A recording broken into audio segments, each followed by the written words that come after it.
Welcome to another episode of VNture Podcast, your weekly source of visual novel goodness. I am Emar, and together with Tauros, we shall venture into another discussion about VNs. In our never ending quest of searching for and bringing in the most pleasant voices directly to your ears, we found a fellow VN enthusiast with the smoothest vocals. Welcome to the podcast, Tom. Hi, thanks for having me on.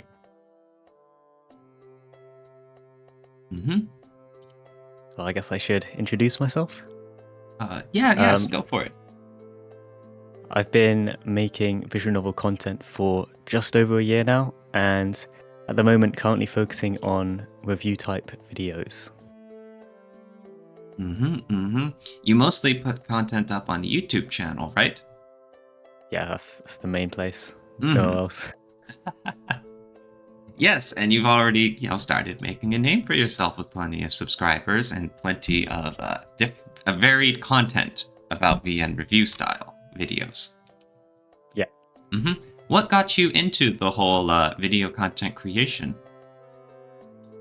It's actually something I've been doing for quite a long time, probably around, I think 8 years total, if we count every single year that I've been doing it. But it's been varied because I've always been interested in making videos since I was younger, because it always seemed fun to me. And I guess doing visual novels was sort of a whim thing. I think when I started reading Tsukihime and I saw the amount of content to be done, I was thinking, I definitely think about what I'm reading, and it would be fun to, compile everything together and sort of arrange a video and express what I think, and also help people get informed on, what to read, and hopefully help out the visual novel space. 8 years. Wow, that's impressive. So you've been making the visual novel type of videos for roughly the past year or so. Yeah. If it's okay to ask, what other videos have you been creating in the years beforehand? They're all gone now, but when I was younger, I did Minecraft to no avail, of course, but I might be in a different place if they did, but stuff like that. I also did a bit of Osu. I don't know if you've heard of that. I was into that community for a little bit, but it's all kind of, it didn't amount to much, and I was okay with, putting it to the side and starting something new, which I did a year and a bit ago, and I started making visual novel content, and I guess I enjoyed it so much that I continued, and now it's become sort of my thing, I would say. And then on the other half of things, what got you into visual novels as a hobby? Probably Danganronpa, I'll say. Aha, same here. I know not many people are happy with calling it a visual novel, but it was like 4 years ago, I think, I read them, or played them, whatever you want to call it. And I did read, actually, If My Heart Had Wings before that. That was the very first visual novel, because I saw it on Steam. And because I'd been watching anime for quite a while, I saw a visual novel, and without really knowing what they were, I bought the game because it was really cheap, and I read one route, and until I think about a couple years after, that's when I really got into it. But I read that and Danganronpa, and then that was it. I took a 2-year break, and then I fully got into the scene and like community and such. But yeah, that's where it all began. Wow, so you went into a VN blind, and for you, it was a drawing point that you started reading it and you realized that the whole thing was pretty much just reading? Because, usually for a whole bunch of video game fans on like a marketplace like Steam, you see that and you're like, oh, I wanted to play a game. I didn't just want to read the whole time. But, sometimes we get individuals like you or me or other VN fans who really get drawn into the whole reading and storytelling aspect. And that's kind of what enticed you? Yeah, I read quite a lot when I was younger, so I wasn't completely unfamiliar with that sort of thing. I did enjoy video games and such as well, but yeah, I guess for some reason it was quite easy to get into them at that point. And then Danganronpa was a mix of both, so I played through those and really enjoyed them. And then 2 years down the line, ended up revisiting things, and that kind of kicked off most of it. Hmm. Did you play? I'm assuming did you like play Danganronpa on Steam or how Yeah, did on you? Steam. Okay, because I remember when I started, it was way back in the day, and this was back when you had to have a cracked PSP handheld. Yeah. Was there And a patch on that you had to yes, install? and Yeah. then you had to go. Well, number one, you had to get the Danganronpa itself, which was its own process, you know. Then you had to apply a patch, and then you finally got it working, all just to play this niche little Japanese VN reading game that no one had ever heard of. That's funny. It's Uh, so huge now, I guess, in comparison. I don't remember what it was like for you, but yeah. VN scenes come a long way, huh? Yes. It's such an interesting jump. And now that I hear another origin story, a lot of people tend to have some sort of, for a lack of a better word, a gateway drug. And was it? Is that Danganronpa that? Yeah, I would say so. Ah. I mean, I know better because my first VN probably qualifies as from fighting games. It was Blaze Blue. It was half gameplay, half VN, and that got me started. So maybe those hybrids are the best point of start. Yeah. Even though a lot of people tend to refer to Katawa Shoujo, for example, and titles such as that as a jumping point. I love how you can also tell a lot of VN fans' levels of expertise or whatever by figuring out what their, gateway drug was. It's like rings in a tree. You can tell when someone says like Katawa Shoujo or Danganronpa or Doki Doki Literature Club. It's like, oh man, I can tell how long you've been around. Yeah, that's true. All But going back to your content and your channel, I find it amusing how you describe your jump from the Minecraft era now to the VN era. Especially, you know what? Help me with one thing, okay? Yeah. I'm notorious of figuring out things in VN, right? And I still try to figure out what's your style. Come on, what's your style? Okay, on one hand, in your reviews, you seem to approach titles by describing them very matter-of-factly, right? You sprinkle some sort of analysis such as psychology in Grisile. But then, a quote that struck with me, like it is very inventive from your side, almost to a romantic sense. Kazami Yuji goes down on a different path, saving 5 different fruits from spoiling. That is such a good quote. Oh my god. That wasn't even, I just took it from, the end of Labyrinth. There's a trailer for Eden. That's what it's from. So I didn't come up with that. Oh, I see. But it blended so well with that video. I guess it's just my style of writing. I kind of like to, it's not conventional reviewing style in a more kind of systematic way. It's more kind of rambling, but there is structure to it, I think. I don't want to pat myself on the back too much, but no, I mean, I wouldn't say it's rambling. I'd say it's far more conversational. Because your videos do follow very pleasant structure, and it covers a lot of the VN from top to bottom. And it gives people who aren't familiar with the VN, I guess you could say, a whole picture view of all the details involved and how it's organized.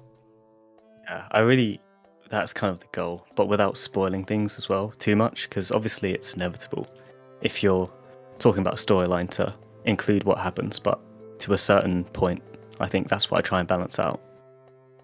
I do have a question. Do you do your video editing entirely yourself? Yeah. That's nice. Nice. I love all the transitions and the way they flow along with your script. Thanks. Yeah, I just enjoy it. So yeah, I try to put in things I think are cool and suitable into the videos. I get like ideas for stuff, and I think would this make sense with what I'm talking about, or aesthetically and based on what I'm saying, would it fit the kind of vibe? Just stuff like that. It's quite fun. Mm. Now, I'm not entirely familiar with the video editing process itself, but I gotta imagine that it takes hours and hours to find all of the footage you use for your videos, right?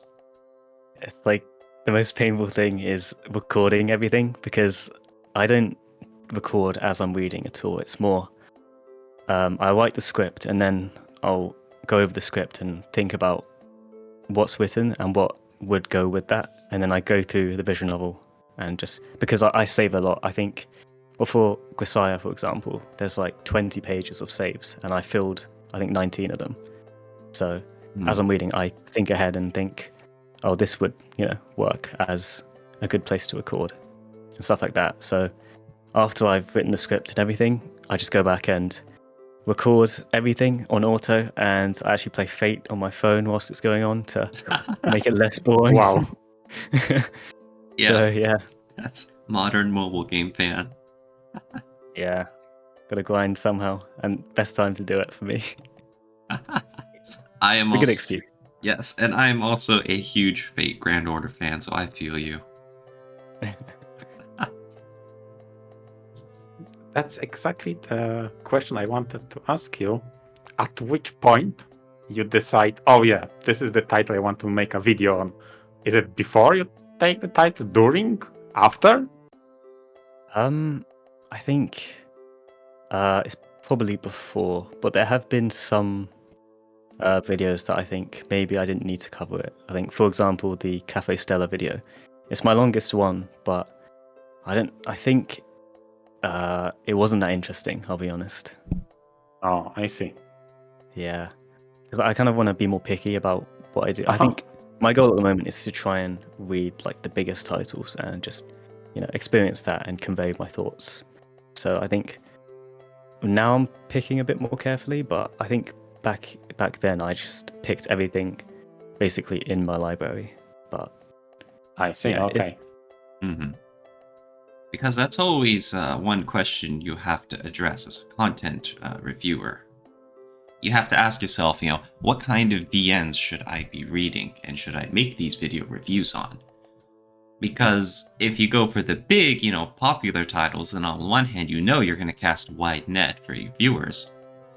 But if you want to do reviews on, I guess, more niche titles that you really like and you'd love to talk about, it's riskier because you risk, alienating some of your audience, but you also provide higher quality, hopefully. So it's kind of, that's those crossroads of how far you want to take it in one direction. yeah, Mm-hmm. it's a crisis we must face. Mm-hmm. Mm-hmm. And so far, and you mentioned, which way you lean more towards? I think just striking a balance. If it's something that's moderately popular and something I really enjoy, and it's been that way, I think, for most of my videos anyway. I think everyone's heard of what I've covered for the most part, and I haven't really delved into the more niche side of things. So, yeah. On that note about your channel, I kind of wanted to ask you yourself, which one of your videos or which one of your visual novel titles would you say you're best known for? I would say Dead End Aegis, purely based on numbers, because that has done the best. But I think Grisaya as well is not far from being at the top, and it used to be there. And also, I've made 4 videos on Grisaya, so I think I might be known for it, but I'm not sure. But a lot of people have come from Dead End Aegis as well. Just over the past month, it got so much more views, and a lot of people came in from that. So, yeah. A bunch of views over the past month? Yeah, it was. I think it's gotten over 1,000 in the past month, which is Ooh. a lot. Nice. Yeah, but please count me in the camp of Grisaya fans. I am from that. I would prefer that as well, because that was quite the experience, and not necessarily a good one. Dead End Aegis. Oh dear. I mean, on the one hand, It's never good to have an unfun experience with the title that you've been looking forward to reading. On the other hand, Dead End, I guess, is one of, those kinds of VNs. And so it's always risky kind of going into stuff with that content, right? Especially, Yeah, especially if you're trying to make a YouTube video about it too, right? Yeah.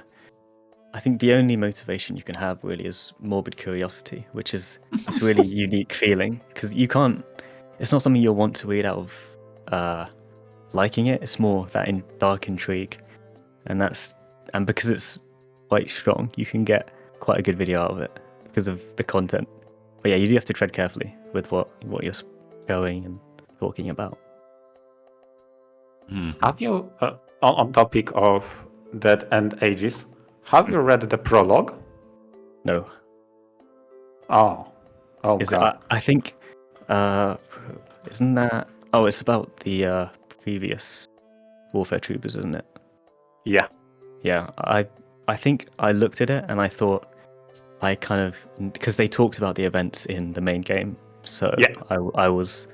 I didn't think it was necessary to further I read see. the series, because I was kind of done by the time I finished. Is the prologue on a worse level? Is that what you're getting at, Amar? In my opinion, right? In my opinion, prologue was very promising because the balance of story to, let's say, more hardcore moments it's so much better than in the title proper. So since I started with the prologue, I felt more intrigued to continue on. Like a trap. Yeah. Oh no. And I was already invested. I read the prologue, okay? That's how they get you. Yeah. That's why they made I it know. free. Amar was like, oh, there's going to be rich storytelling and some great development and some plot twists here. And he's like, no, wait a second. This is exactly what I thought this VN was going to be. No. Oh, dear. Yeah. It's sad. But going back to the content that you create, and specifically the videos you are known for, let's call it like that. I listened to your Grisaya videos and I got intrigued by that, and this this made me contact you. I invited you to the podcast, you agreed, etc., etc. And here we are, right? And I am still thinking about that style because you spent over half the time from the first video just describing the characters. And you yourself said at the very start, oh, this title seems like a Moega at the start. And then you proceed for the next 10 minutes to describe characters in the most Moega style possible. Was that intentional? Not really. Okay. Because by the moment you start touching on routes, because you structured the video in such a way, first half is about characters, and the second is your takeaway from routes, right? Yeah. So by the moment you start talking about routes, your entire atmosphere of the videos flips, exactly as you described that Grisaya tends to do the flip after you enter the route. Yeah, I And that think was intriguing. I think it made sense in my head to go about doing that, but it wasn't a fully conscious decision. But I did know that Okay. I would explain, what the characters are like. It's very simple, and and then once you get into the roots, that's where things, change in tone. I think the video did reflect what Grisaya does, so yeah, I was quite happy with that. But not something I planned out. It just kind of happened. Yeah, because I felt like that was very, I wouldn't say stereotypical, but very Moege of you to go about characters, and you were giving your initial impression about each and one of them. Then, by the end of that segment, you say, wait. Grisaya likes to sprinkle psychology with such topics as self-psychoanalysis, imprinting, structure of the brain, neuropsychology, etc., etc. And then you switch to describing routes in way less detail as if not to spoil anything, Yeah, which makes sense, obviously.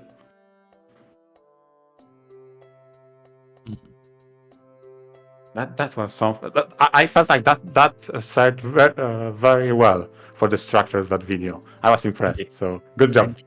I appreciate it. I wanted to mention that a lot of the videos you've made, Tom, are more of the plot-focused or character-driven kinds of visual novels. Have you ever read any Moeges? Not. I think less. I think when I first started, I read most of Ubisoft, and then Alcana as well. I don't know if that counts. I think it definitely has aspects of that, but it's more sport. I think when Neko Nyan started really increasing their library, that's kind of because I saw loads of things I thought were interesting. That's when I started. But I think it's more interesting to talk about more, as you said, character-driven visual novels now. So I guess I've kind of pivoted towards that. But I think they're a good starting point. But I don't know if I'd make a video on them at the moment. So yeah. Okay. Because what MR said also raised a question in my mind. When you have these character-focused, plot-driven stories, do they need to have Moege elements in them to be a successful visual novel? In your opinion?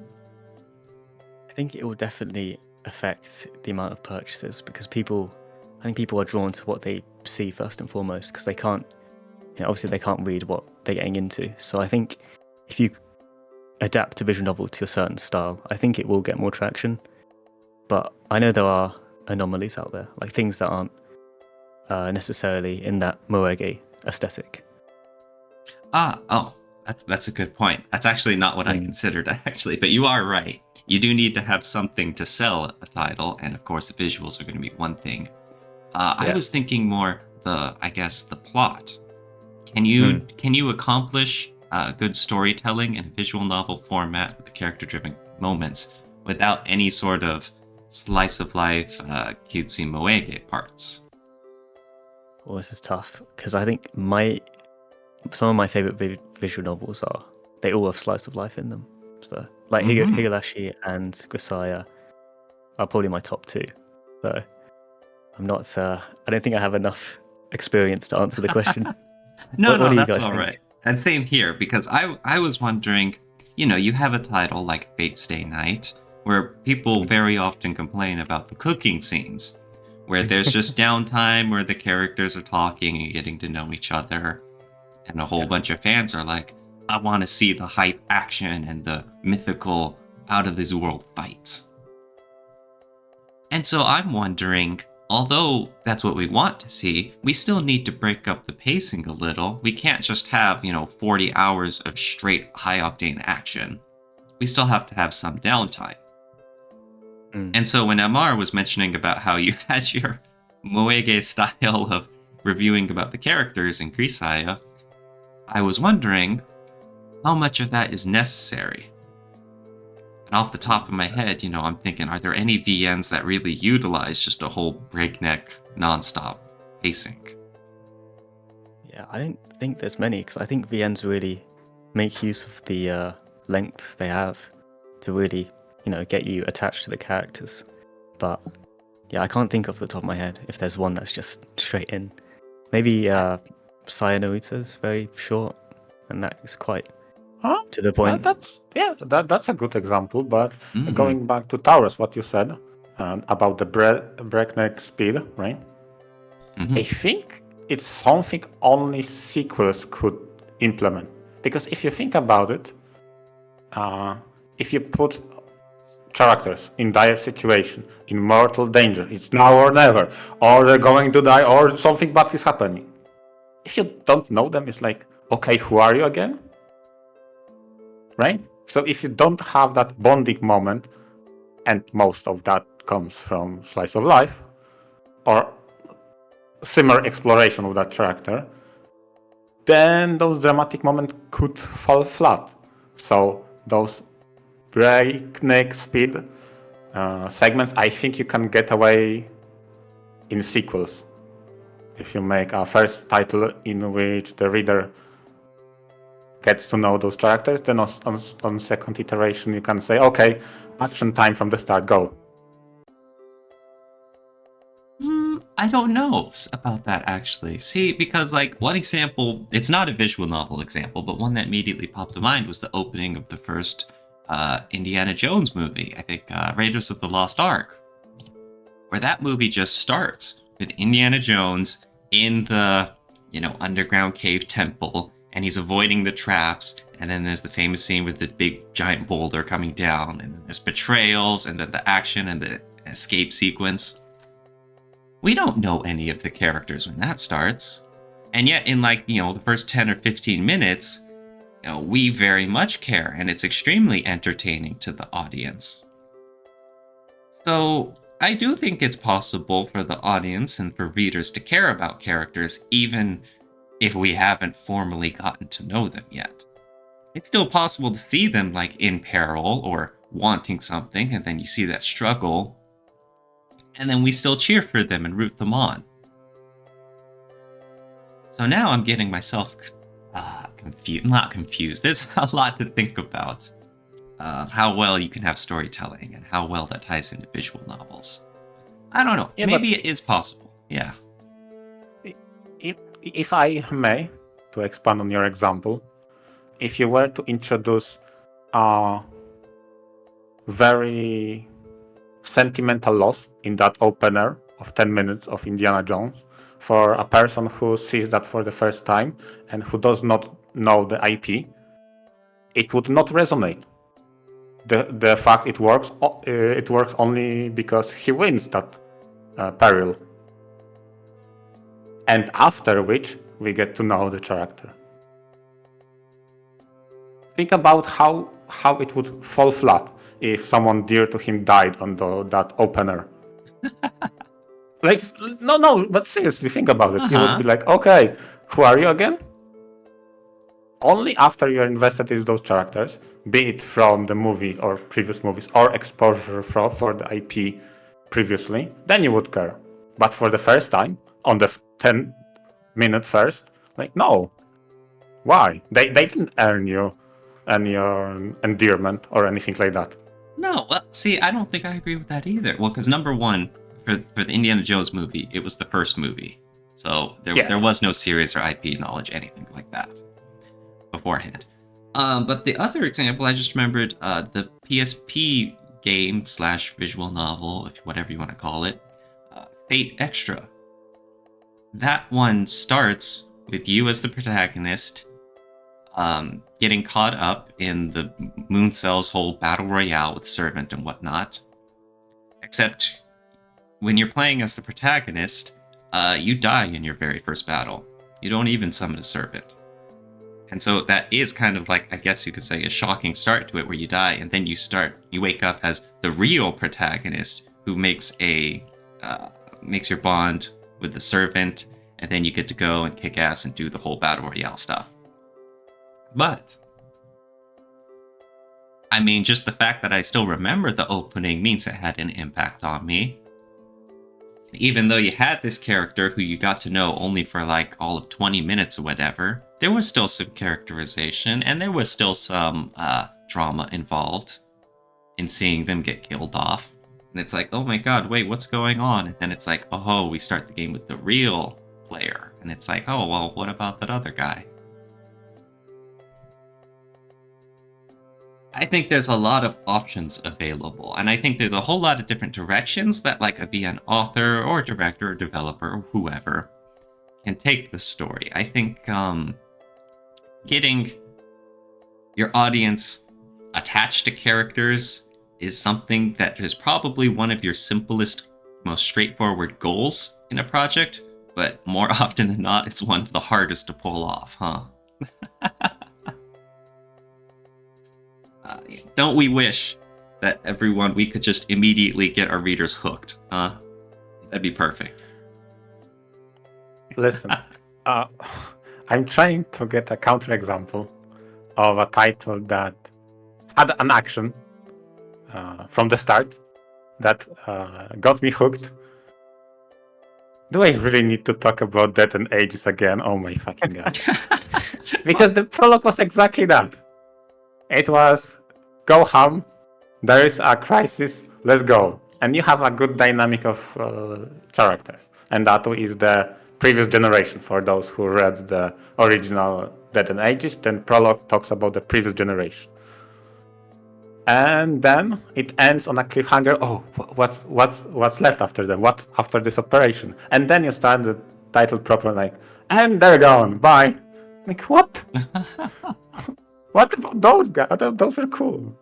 So maybe you're right. There is a way to do it. Yeah. There's no rules again, so I think they're both very good points. A nice debate. Oh, whoops. I don't want to take away too much time from you. This is your episode, Tom. Sorry about that. Yeah, that's all right. This is one of the joys of doing this. We can have these discussions you wouldn't normally have. Let me pose a question to you. Fate Grand Order. Is that a visual novel? I say not by definition, but because it's a mobile game, a gacha game as well. So for us, but I think the length of the story it tells is definitely it is a visual novel as well. It's super long and the presentation is there, but I guess just not on the surface. Because between the script and the characters and the story, it tells an incredible tale involving the main characters and the whole wide cast of people involved. But it's still a mobile game. Like, you spend a lot of your time team building and farming and pressing buttons and watching Noble Phantasms. Yeah. Let's see. If there was no gameplay, do you think Fate Grand Order would then be called a visual novel? I think so. Isn't Grisaya, the new Grisaya that came out, wasn't that based off a mobile game? And they just took all the scenes and made it into a visual novel. So I think it would be, going by that. Yeah, I think so. I'm trying to think of any segments that maybe would qualify or whatever, but yeah. It even though it has its choice system where they give you two options of saying the same thing every other line. Yeah. But yeah, actually I think you're right. I think it would be a VN. I think you could easily talk about it as such, but just it is ultimately a game though.